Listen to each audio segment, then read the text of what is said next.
Alhamdulillahilladzi farada alaina as-salata waz-zakata was-siyama wal-hajja bil ihram.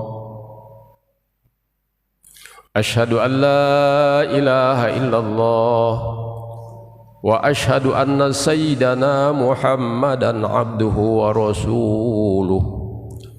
Syahadatan tunji qailaha yaumaz ziham. Allahumma salli wa sallim ala sayyidina Muhammadin wa ala alihi wa ashabihi ajma'in. Salatan wa salaman daimaini mutalazimaini ila mamarid duhuri wal ayyam. Amma ba'du faya ibadallah, usikum wa iyaya bitaqwallah, faqad fazal muttaqun. Wa ahussukum ala ta'atillahi wa ta'ati rasulihi fi kulli waqtin la'allakum tuflihun. Faqala azza min qailin alim, fa idza qara'tal qur'ana fasta'idz billahi minasy syaithanir rajim. A'udzu billahi minasy syaithanir rajim. Bismillahirrahmanirrahim. Alladzina yu'minuna bil ghaibi wa yuqimunas salata wa mimma razaqnahum yunfikun. Walladzina yu'minuna bima unzila ilaika wa ma unzila min qablik wa bil akhirati hum yuqinun. Ulaika ala hudam mir rabbihim wa ulaika humul muflihun. Para hadirin segenap sidang salat Jumat rahimakumullah. Salah satu rukun dalam khutbah Jumat diantaranya wasiat bittaqwa, berpesan baik kepada khotib pribadi ataupun hadirin seluruhnya agar senantiasa setiap saat, setiap detik dalam kehidupannya jangan melepaskan yang namanya takwa. Hadirin rahimakumullah, Allah menggambarkan dalam surat Al-Baqarah, takwa itu satu jenjang tertinggi. Untuk mencapai kepada derajat takwa ada 6 tangga yang harus dilalui oleh orang-orang yang beriman. Apabila kita mampu meniti 6 tangga ini, maka akan sampailah kepada derajat takwa. Orang-orang yang sampai pada derajat itu dinamakan manusia muttaqin, insan muttaqin, manusia-manusia yang bertakwa. Sekali lagi, orang-orang yang bertakwa disebut muttaqin.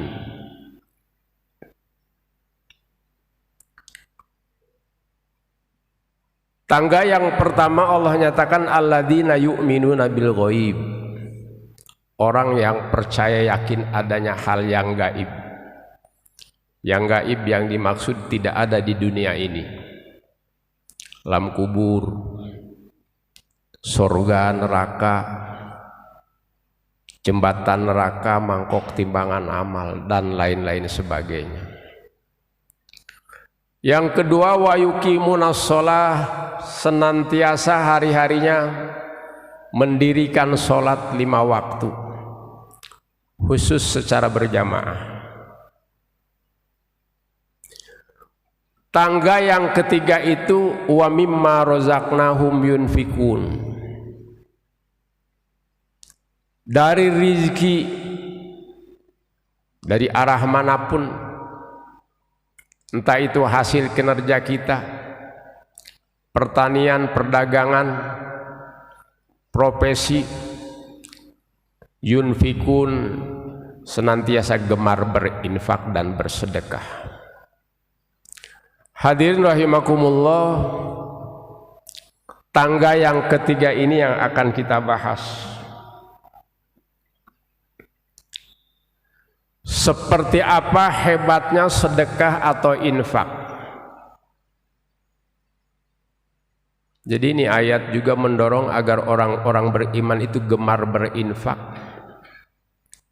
Dan ada bisyarah dalam bersedekah dan berinfak itu, ada kabar gembira. I'lam anna fis shadaqati sab'a hisolin. Perlu kita ketahui, ternyata dalam berinfak dan sedekah itu ada 7 keistimewaan yang Allah berikan cash langsung kepada orang-orang yang berinfak dan bersedekah. Keistimewaan yang pertama, awaluha anas shadaqata tafukku raqabata. Bahwa yang pertama, sedekah itu mampu membebaskan kesulitan-kesulitan diri kita. Sebagaimana baginda Rasulullah sallallahu alaihi wasallam menyatakan, anna shadaqata tadfa'u sab'ina baban minal bala. Bahwa yang namanya sedekah itu mampu membendung berapa banyak ya Rasul? Sab'ina baban minal bala, 70 pintu bencana.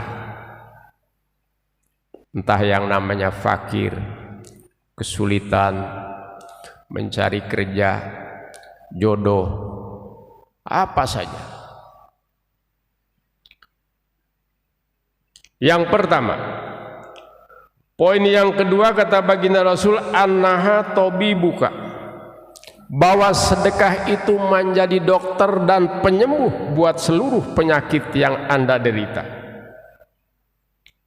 Baginda Rasul nyatakan, qala Nabi alaihi salatu wasalam, dawu mardokum bis shadaqati. Obatilah penyakitmu dengan sedekah. Logikanya boleh dengan herbal, boleh ke dokter, tapi hari-hari senantiasa bersedekah. Di zaman baginda Rasul dulu ada seorang sahabat yang sakitnya menahun, bertahun-tahun gak sembuh. Sahabat ini datang kepada baginda Rasul, ya Rasul, adakah solusi satu obat yang mampu menyembuhkan sakit saya yang sudah bertahun-tahun? Saya berobat kemana-mana tidak sembuh-sembuh ya Rasul. Kata baginda Rasul, aku anjurkan kepadamu, hari-hari kamu senantiasa kamu bersedekah air. Kalau di kita di Indonesia sedekah air tidak sulit. Hari-hari kita bersedekah 1 dus aqua gelas. Hari ini di masjid ini, besok di masjid depan, lusa di masjid sebelah samping. Hari-harinya senantiasa bersedekah. Hadirin rahimakumullah, karena ternyata kalau orang itu dikehendaki oleh Allah untuk sakit, ternyata Allah kirim 4 rombongan malaikat.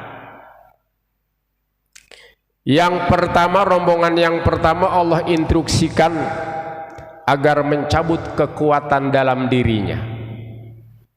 Maka kalau orang sakit itu lemah, loyo, lunglai. Yang kedua, Allah perintahkan rombongan malaikat yang kedua, ayyanzi'a ladzatan min lisanihi, agar malaikat mencabut rasa nikmat di dalam lidahnya. Sehingga orang yang sakit itu jangankan makanan yang tidak enak, yang enak sekalipun pahit rasanya di lidahnya. Rombongan malaikat yang ketiga Allah perintahkan ayyanzi'a nuron min wajhihi, agar mencabut cahaya pada wajahnya. Maka kalau orang sakit itu pucat pasi, seperti tidak berdarah wajahnya.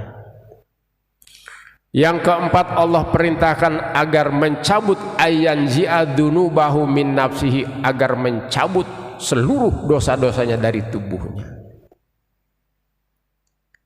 Hadirin rahimakumullah, apabila Allah menghendaki si sakit itu sembuh kembali, maka Allah perintahkan rombongan malaikat yang 3 rombongan ini untuk mengembalikan sinar di wajahnya, kelihatan agak hitam-hitam, untuk mengembalikan rasa nikmat di lidahnya, sudah mau makan walaupun sedikit, dan Allah kembalikan lagi tenaganya.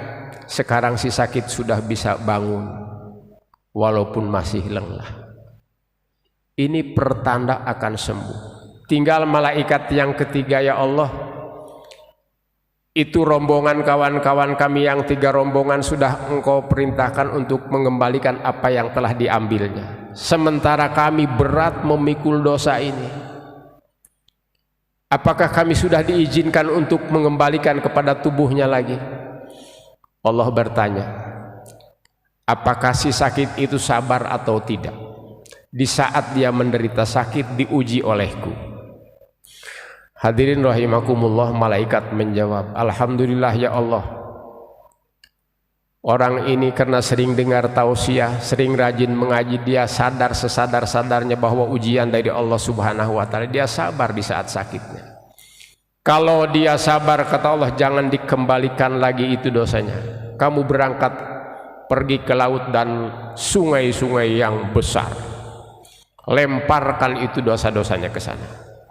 Maka bergegas malaikat melemparkan dosa ke lautan dan sungai yang besar. Setelah itu sampai di lautan dan sungai besar, pamusilat timsahan oleh Allah subhanahu wa ta'ala dirubah menjadi seekor buaya yang sangat besar dan ganas. Apa kaitannya dengan sedekah ya Rasul?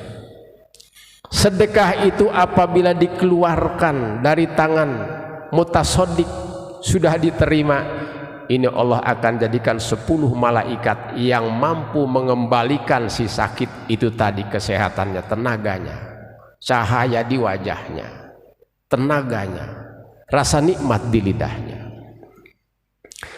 Hadirin rahimakumullah, betapa dahsyatnya keistimewaan fasilitas masalah sedekah itu yang Allah berikan kepada umat baginda Nabi Muhammad SAW. Poin berikutnya kita pending mengingat waktu yang terbatas dalam kondisi pandemi ini. Semoga khutbah singkat ini ada manfaatnya. Barakallahu li wa lakum fil Qur'anil azim wa nafa'ani wa iyyakum bima fihi minal ayati wa dzikril hakim wa taqabbala minni wa minkum tilawatahu innahu huwas samiul alim.